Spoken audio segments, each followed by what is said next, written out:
You edit or just upload? I just upload. Yeah. I don't edit. Yes. Donderdag 22 februari 2018, net hard gelopen. En met Fred van Freddy Fairhair. Maar aangezien ik met hem ben, dacht ik van we gaan even in het Engels. Dus ik breek mijn eigen regel, maar ik denk dat het voor deze gelegenheid wel kan. But yeah, so this is my video. I usually say, so today what comes up for me in my process on the way to true freedom and living from love is this and this and this and this and this. And I just share, maybe something that I recently discovered that I was wrong about, a misconception or something like something that triggered me, that I felt frustrated and I felt like, why is the world against me? And then I usually have a new attitude towards it, and I just realize oh wait, I don't have to resist. I can look at this like a growth opportunity. And then, so I usually come up with something that happens for me in the day or the day before, and I share that with them. So that's kind of what I do in this video, but we don't have any schedule or rules. So maybe it's interesting to give a quick, small peek into who you are and what brings you to Brazil. Okay. Yeah.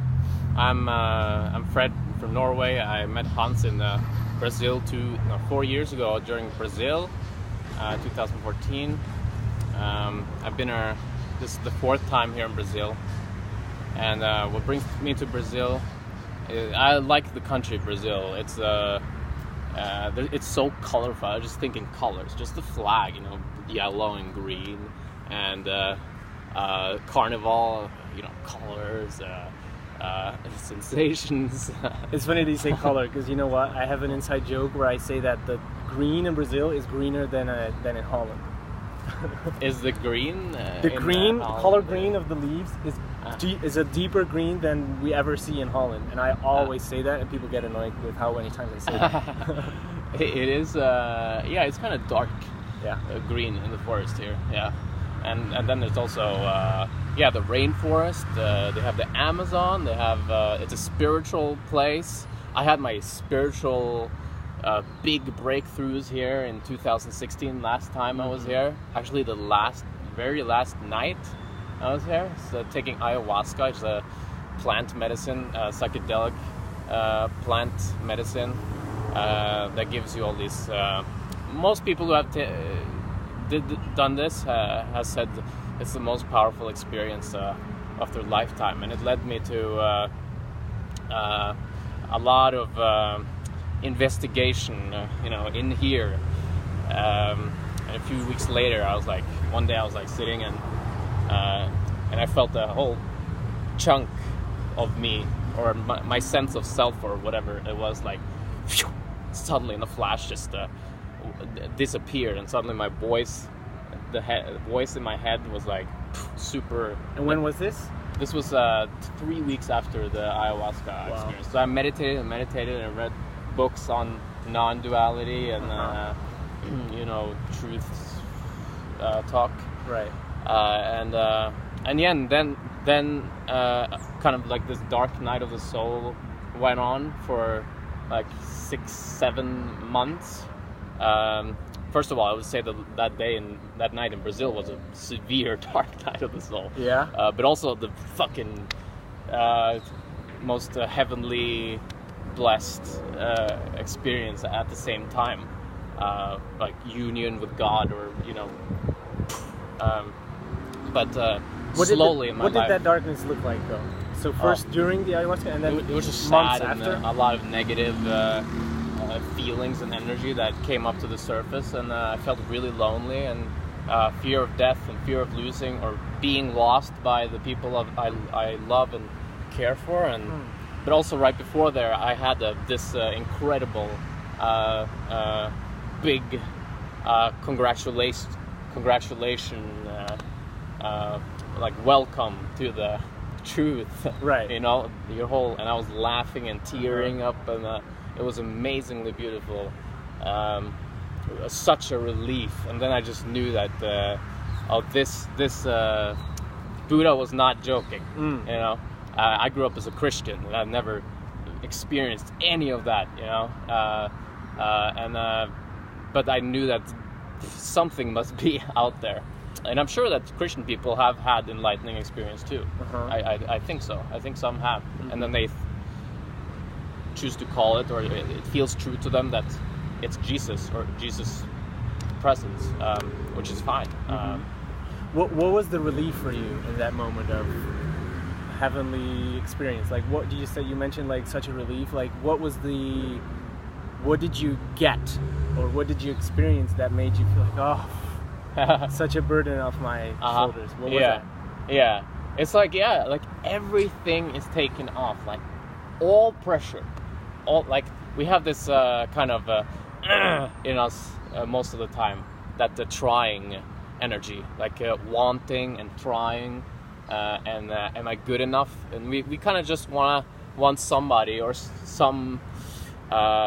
someone all-knowing to just tell us you're an okay dude or you're an okay woman, and it's like just it's that, you know, but it's that the ultimate acceptance, like can be probably compared to a near-death experience. Like people who talk about that who say it's just immense relief. But then after that there's a come down, and I see it kind of like this, that you get open to this, you have this awakening experience, this flash, you know, because you want it, that's what you want. So the universe says like, okay, I'll show you it, okay, and then you know it's there, and then it forces you to like look at your all your karmic baggage,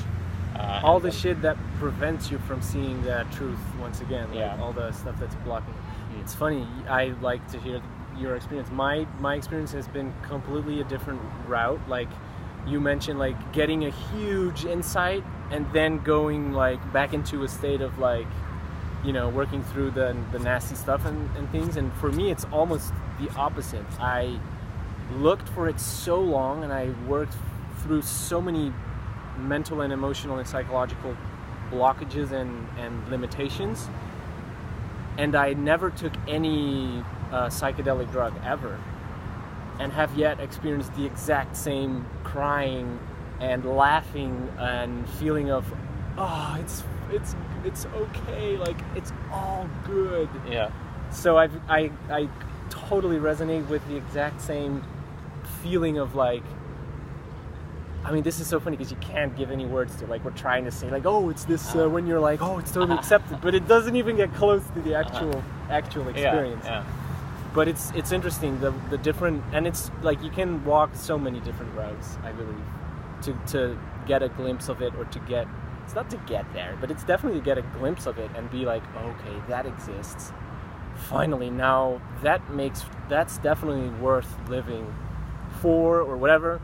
Like, if this is the truth, then yeah, okay, that makes anything worth it. So if I have to work through years of shit, that's fine. I've seen the truth now. That's sort of what I experienced too. Yeah. Well, what do you think is like preventing you to see, or to live with? All of the negative self-talk. Really, I believe the following, that we don't really have to learn something new to understand the truth. We all know it already with capital K, but when we came to Earth, we sort of signed a deal that we said, yes, I agree that I am going to forget everything that I know about life and truth, so that I may be able to rediscover and purposefully choose, like I have a choice to choose that I believe that this is true. Because if you don't have a choice, then there's no fun to it, then there's no satisfaction to it either. So I believe that we do sign like a deal, like, yep, I know, I'm going to go to Earth and I'm going to forget everything.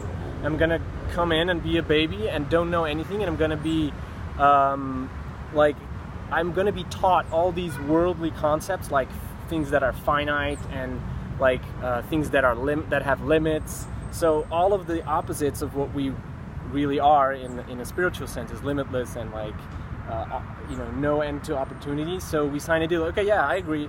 I'll go into that life, like forgetting that I'm limitless and learning that I have limits and that I'm not capable, just so that I can create the bandwidth to say, okay, this means darkness and this means light, or this means limit and this means limitless. Because I know that I'm limitless, but how can I experience that if I only know limitlessness? If I only know limitlessness, there is no limitlessness because there's no reference point. You got to have a reference point to know, okay, that's limitlessness. Wow, cool. So we need limits. And so that's what the earth provides, is limits and finite things. And so, what was your question? Just to circle back. What you think is preventing you? What I think is preventing. So what I think is what I think is preventing us is that we actually really forget. Like we forgot for a reason, but we just get lost in the forgetfulness, and we never ever remember it back again until we die. And we go our whole life believing that this was it, like this was our life, like this was who we are. We were this 60, 70, 80, 90, 100 years of person with all our struggles in life and blah, blah, blah. And so what I believe is preventing us from seeing that is all the,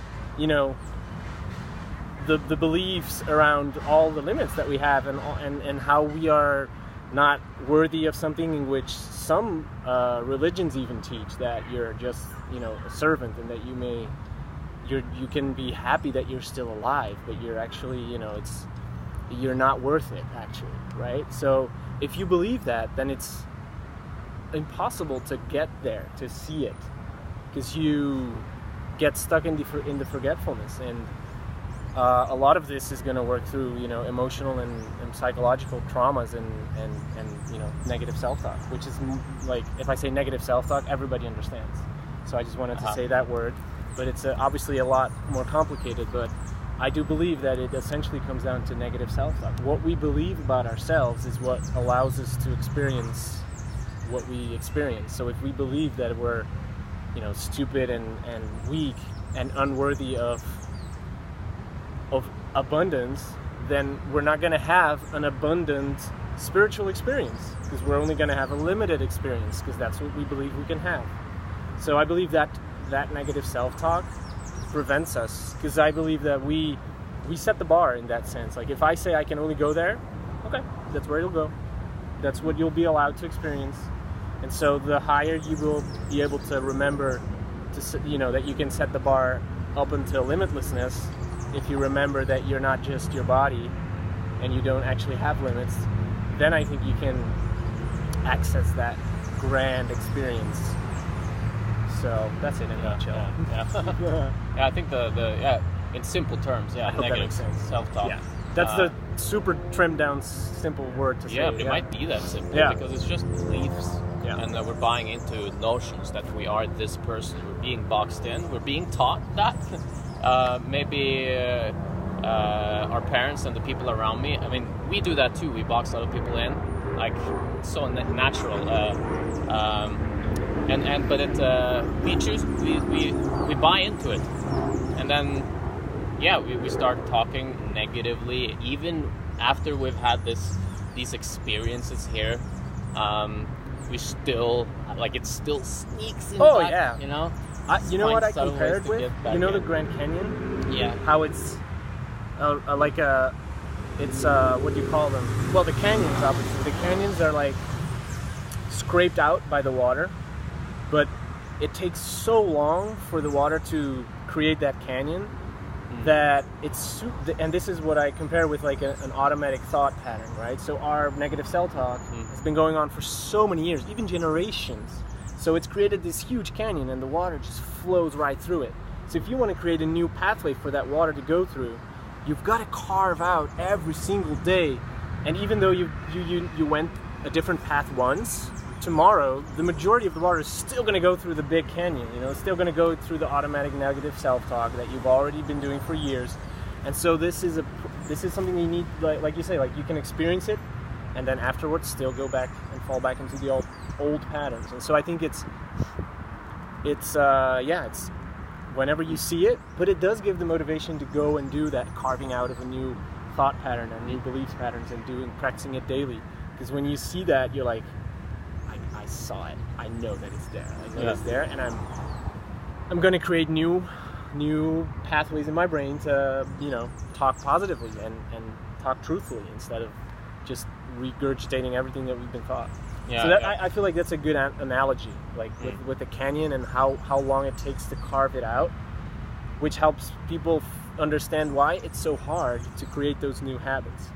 This is just like a canyon. You got to carve it out every day until it becomes big enough for that it becomes automatic. Yeah, and some things are so deeply rooted, like down, far down into the system, that it's like when you have a messy pottery, the boiling thing that you make rice from, like a pan pot. Okay, pot. Yeah, right. Maybe. And then you a bowl, all right. Okay. And you cook rice there. It's good rice, but it's and you take out you eat it, all right, or you're gonna clean it, right? And there's it gets harder and harder. Let's say you burnt it. You burnt the bottom, and it gets harder and harder the further down you go. It's like more and more tricky. Yeah. And so that is like the real work.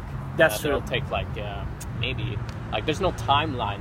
People can wake up in a flash, and then it's so profound that they never ever get back. Yeah, that frustrates me though, because that's so hard that's so hard to attain. Like Eckhart Tolle, he's one of those people. He was like, I was always like a sad, depressed little boy until I was like late 20s. And then I just suddenly became this fucking guru. Like, What if you talked like that? Suddenly I became a fucking guru. Oh, that would be so cool if you just said that one time. But that's some people have that. I don't. But I enjoy the process still. I enjoy cleaning out the rice now. And I believe a lot of what's needed to clean out that bottom stuff is people that bring out that nasty stuff in you. Like, that's what people are for. They mirror you. They give you mirrors, and you're gonna see like, oh, that's nasty black burnt rice. But instead of saying like, you're bad, I don't want to see this, I am being grateful that they're showing me that.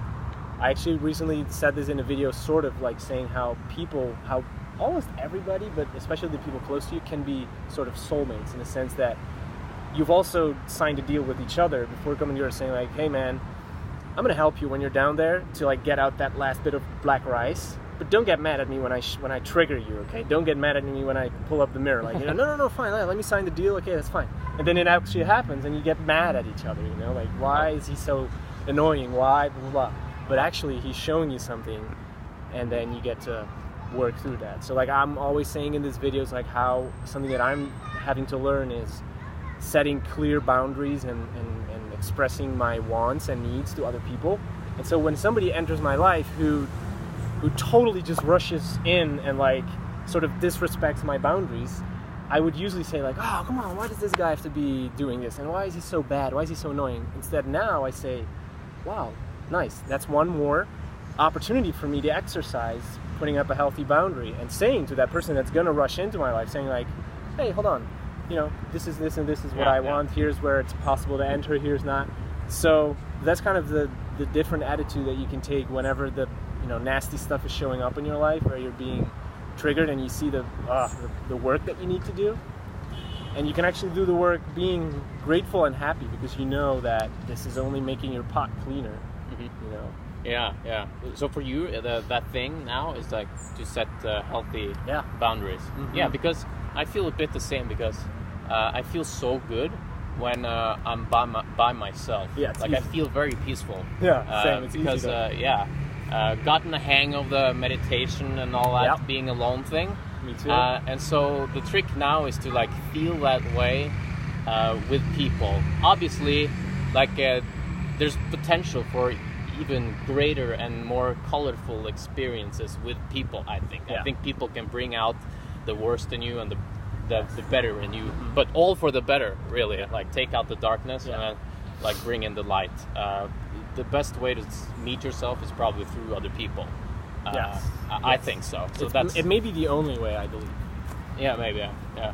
Like meditation is good, but you also have to live a life and get triggered, you know, get the pottery. Yeah, but I'd burnt resonate off. a lot with like it's easy for me to do my stuff on my own, especially like for example this video I always do by myself. It's easy for me.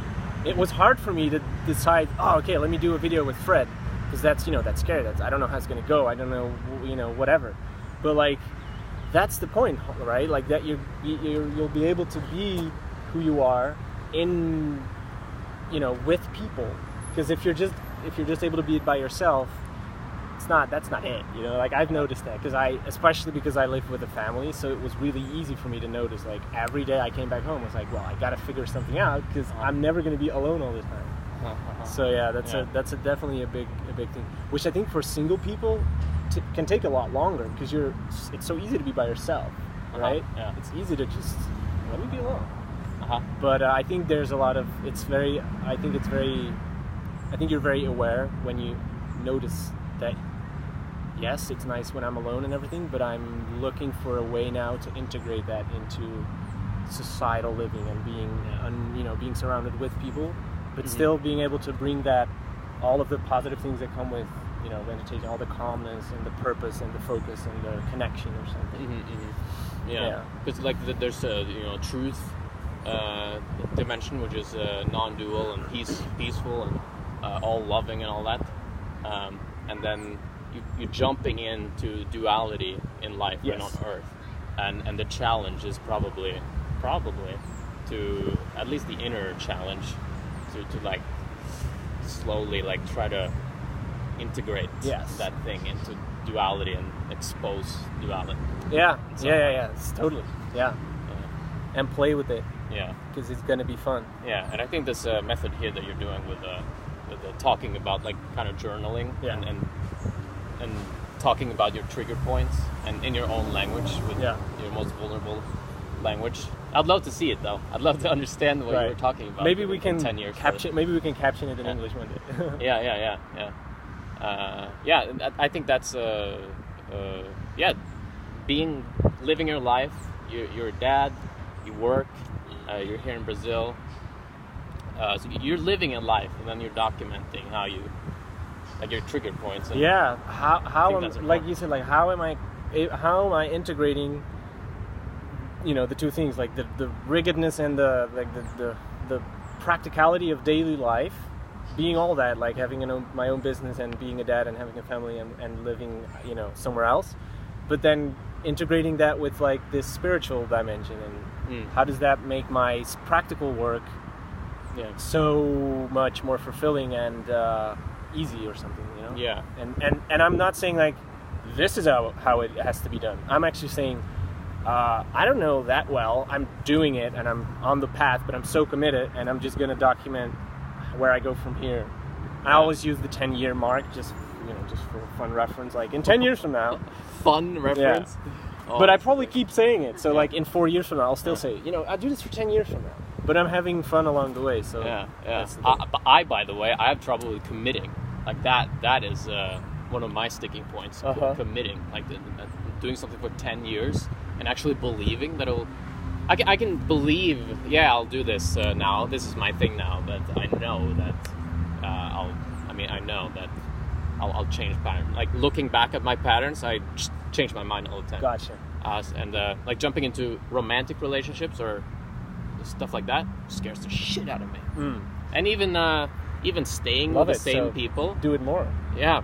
Because that's where the work lies. I guess, yeah. But I think, and also like staying with the same people over a long time, that also frightens me a little bit, maybe because I think I have to achieve something and maybe if I feel like the people aren't ambitious enough or serving the way I like work to be accomplished and take me further, then I need to go somewhere else. I don't know, or maybe it's just my personality that I just kind of prefer to go here and then there and then back there and then there again. Can I share two things on that? Hold on, let me check if I have memory, if there's still storage. 24 minutes in. So the first thing about not knowing if you're going to do that one thing and being able to commit. So the way that I detoured that, because I have that to like, I'm doing marketing now. Am I going to do that always, or even if I say like, oh, if I do something with, emotional healing or like spirituality, will I do that all my life? I don't know. So the way that I detour it is what I'm committing to for, like, I'm saying 10 years now, what I'm committing to is, that's my sentence, is like living truly free and out of love. It's so broad. I can go anywhere with that. Yeah. So that doesn't limit me, right? So if you can figure out something as sort of a theme for your life instead of a job, then it's no problem committing to it. I can be practicing freedom and love doing anything. I can be a digital marketing consultant and still do that, or I can do anything for work and still be committed to living a free and loving life. So then it's, if that's just a nugget that I like to offer, like maybe to approach that differently instead of feeling that pressure of like, I need to find something that I will do forever. Because a theme is much easier to commit to, because it's easier to be super passionate about something that deep as opposed to a job, which, jobs may change. In 10 years from now, technology may change and there's going to be a new job, right? So that was one thing. And then the other thing you said, like,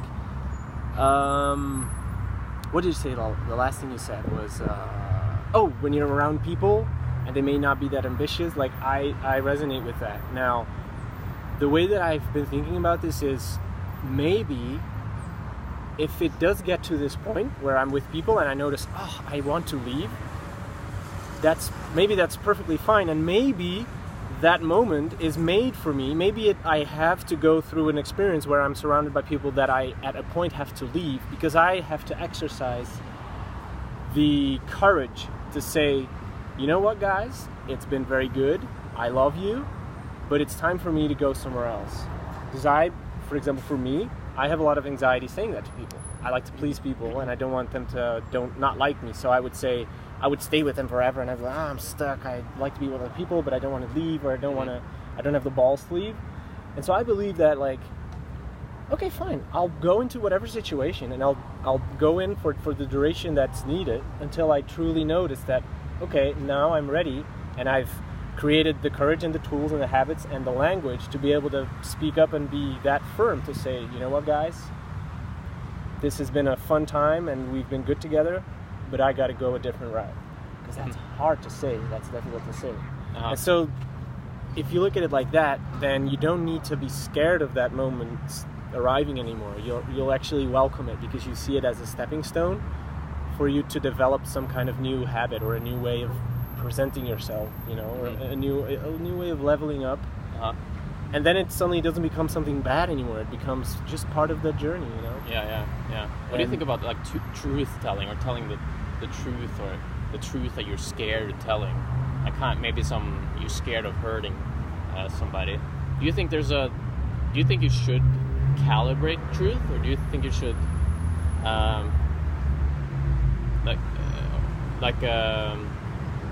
just give it to him straight? Yeah. I think you present the two options as if they're opposite, and as if there's no other option. So you present it as if you can only share truth with somebody, and you say calibrate it, like bring it, soften it, or you can give it straight on. It's gonna hurt. I don't think it's got to be either one of those. I don't think it needs to be softened. I do think it can be the hard truth, but at the same time, from love.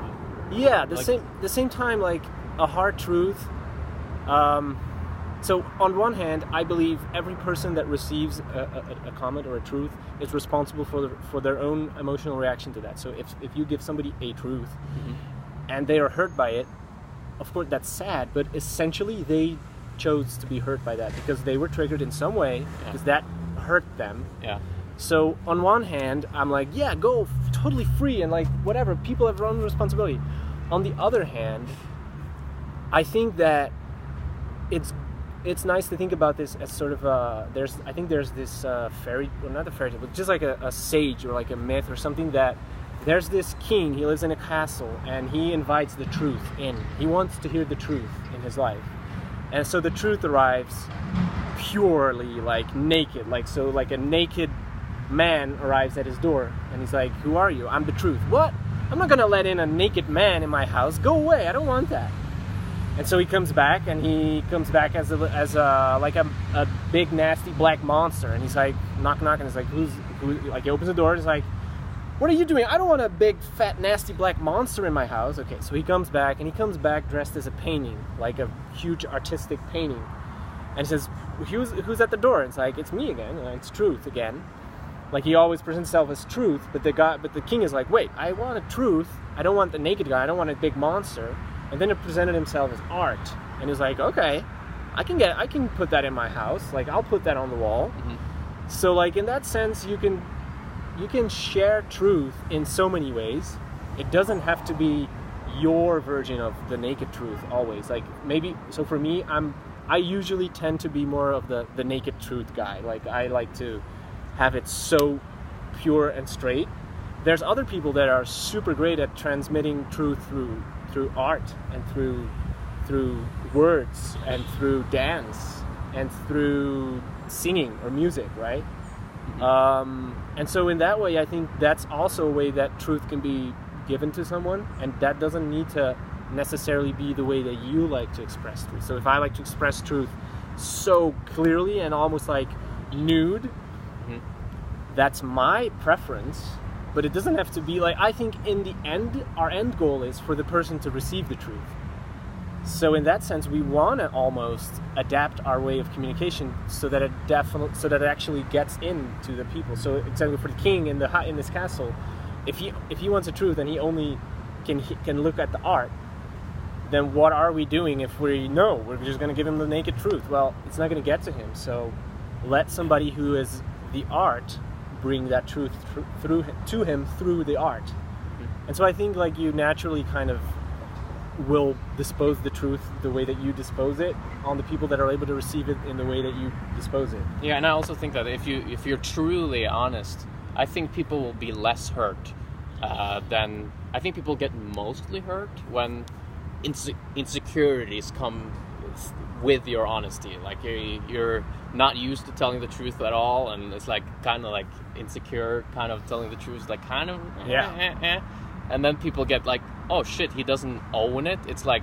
it's and in your eyes it's like there's like fear of this is really bad, I know, and then they have, okay, it's bad, okay, I clearly get the message is bad because I see it in his eyes or her eyes that this is a bad message and I should be hurt, you know. Mm-hmm. I think the people who are used to being honest can sort of, I think learning to tell the truth is an art. So I'm definitely on that path, not quite a master yet, but I think so. I think that if you've told the truth a lot, if you're used to it, you'll be completely honest, like more honest, and you'll also be more loving at the same time, because with honesty comes love. Like love arises out of honesty, love arises out of truth. That's why you gotta love the truth more than you love, sort of. Yeah, or you gotta love the truth more than the image of love that people on earth have created through culture and films, because that's not necessarily love. Yeah, mm-hmm. I agree. Radio love. Yeah.